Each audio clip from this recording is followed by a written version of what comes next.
Twongere tubahe ikaze abakunzi ba Torotoro. Kuri uyu munsi rero ni umunsi udasanzwe, ni umunsi wahariwe mwarimu. Ariyo mpamvu twagiye gusura bamwe mu banyeshuri batunyuze imbere kugira ngo turebe aho bamaze kwigeza ndetse turebe n'akamaro ka mwarimu muri iryo terambere ryabo. Yewe rero nitwa Niyeyita Jonathan, muze gukurikira ubuhamya cyangwa se ikiganiro turaza kugirana. Mwibuke gukora subscribe, then muhitinge notification bell. Dukurikire.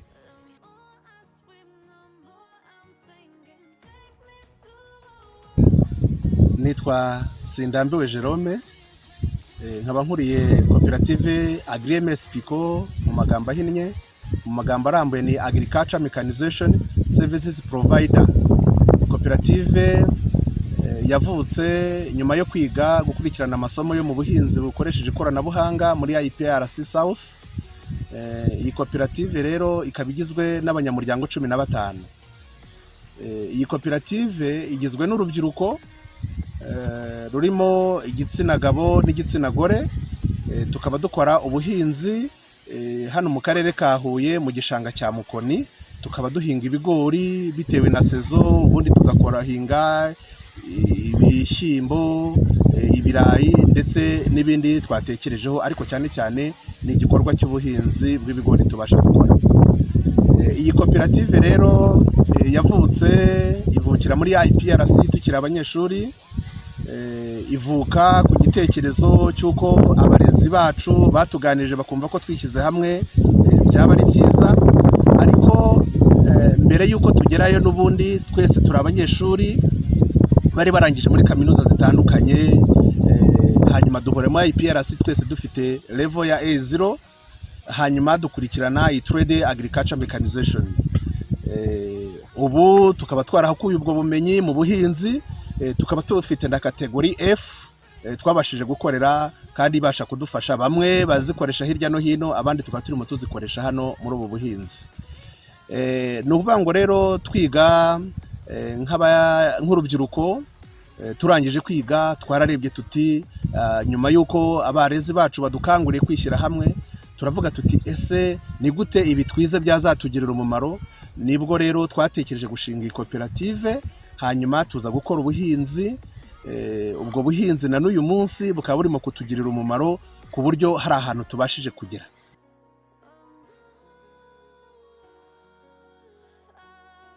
Tumaze gufashwa n'abarezi bacu kugira ngo dushinge koperative, twasigaranye ikibazo cyo kuvuga ngo tere turayikura hehe.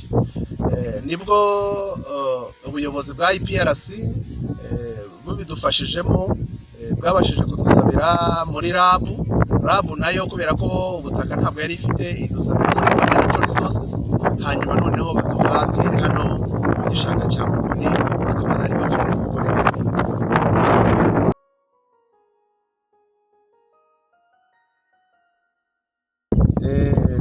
Tumaze rero kwishyira hamwe dutangiye ibikorwa by'ubuhinzi, cyane ko n'ubundi tujya kwiga twari abanyeshuri b'abashomeri b'abalisansiye.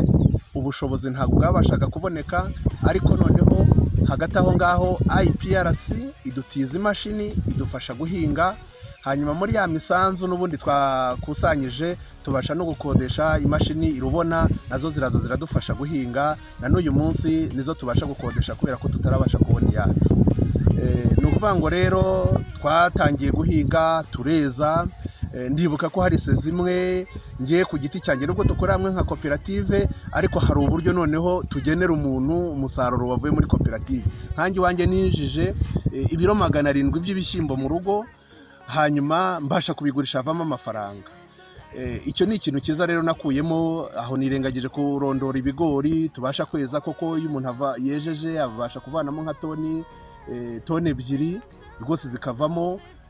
Ikintu nanone koperative nkanjye ku giti cyanjye yangejeho, nubwo n'abandi hari abandi yabagejejeho, nubwo wenda inzu mfite nyirizina itaturutse muri no koperative, ariko ndibuka ko hari igihe nabuze amafaranga, hanyuma noneho ngurisha bya bishyimbo nkuramo amafaranga mbasha kubaka. Ubu ndi wanjye kandi turarya mu rugo rwose, ibishyimbo, ibigori, imboga mu gihe cy'impeshyi byose rwose biraboneka nta kibazo.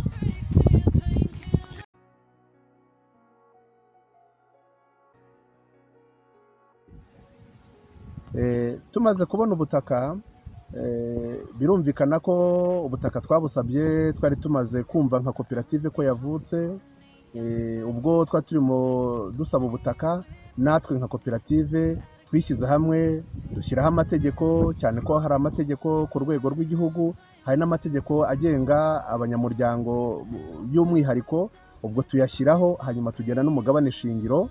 Umugabane shingiro watangiye ari 50,000 ariko uza kuzamuka ubu tugeze ku 80,000 kugira ngo tubashe gushyira mu bikorwa igikorwa cy'ubuhinzi.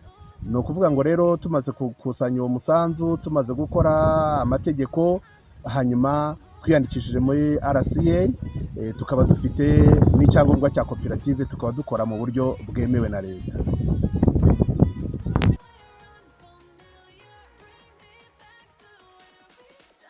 Uru rugendo rwo gukora buno buhinzi nk'uko nigeze kubikomozaho ko nk'abanyeshuri ariko twari abashomeri, kubasha kubona imbaraga zo guhinga kuri tere ingana na hegitari 3 ni ikintu cyari gikomeye, kandi turi abashomeri, kandi nubwo wenda twari dufite amaboko twebwe nk'abasore twumvaga ko twagombye gukoresha izo mashini ariko ntazo twari dufite. Bivuga ngo mbere na mbere gukusanya ayo mafaranga kugira ngo tubashe kubona imbaraga zo gukodesha izo mashini ni ikintu cyabanjije kutugora. Hanyuma mu guhinga rero twahinze tudatekereza ko hari ibyonnyi dushobora kubona, ariko byaje kurangira tubona ko duturiye ishyamba rya kaminuza habamo inkende. Ubwo biba ngombwa ko turara ijoro amanywa turinda abajura, turinda inkende zonona, ariko hamwe nuko gufatikanya tubasha gusarura. Izo ni imbogamizi twagiye duhura nazo, ariko nk'iyo duhuye n'igihe cy'impeshyi, impeshyi bwo nubwo bituvuna kurenza uko haba hari imvura, tubasha kuhira, nanone imashini tukabasha kutazibona cyane ariko tukazibona, ariko tukava muri icyo kibazo cyo kuhira nko mu gihe cy'impeshyi. Murakoze.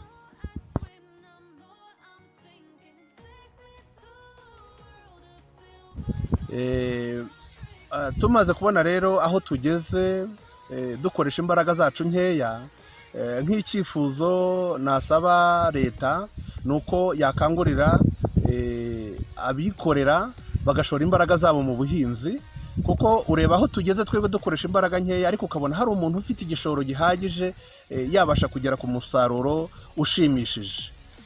Ni ukuvuga ngo nk'imbaraga zo kuba twahinga nka hegitari 10, 20 ntitwazibona, ariko hari nka wa muntu ufite ubushobozi akaba yashoramo amafaranga, afite imashini zuhira, afite imashini zihinga, rwose ubona ko mu buhinzi haboneka umusaruro kandi wabasha kugira akamaro abanyarwanda. Cyane nk'iyo ndebeye nk'ejo bundi muri covid, nubwo wenda tukirimo, wabonaga ko noneho amaso yacu asigaye duhanze ubuhinzi. Bivuga ngo rero abahinzi bagombye kuba abanyamwuga, ariko nanone bafite n'ubushobozi bwo gushora amafaranga. Niyo mpamvu nifuzaga ko cyangwa se nsaba leta kuba yasaba abaterankunga cyangwa se abashoramari bagashora amafaranga mu buhinzi. Ikindi nanone nakwifuza nka leta nk'ahangaha twebwe turimo gukorera, nuko ubona ko nk'ibyonnyi bikunda kuza badufasha bakareba uburyo ki babirinda ku buryo natwe tubasha gusarura, kandi n'ibyo byonnyi nabyo bikabaho, cyane ko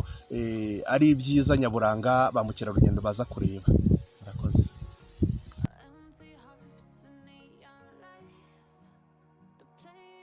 Twakanguriraga urubyiruko nyuma yo kumva ibyo twagezeho, kumva uburyo ki ubuhinzi budufasha mu buzima bwacu, ndakangurira urubyiruko ko rwaza rugashora amaboko yarwo muri ubu buhinzi.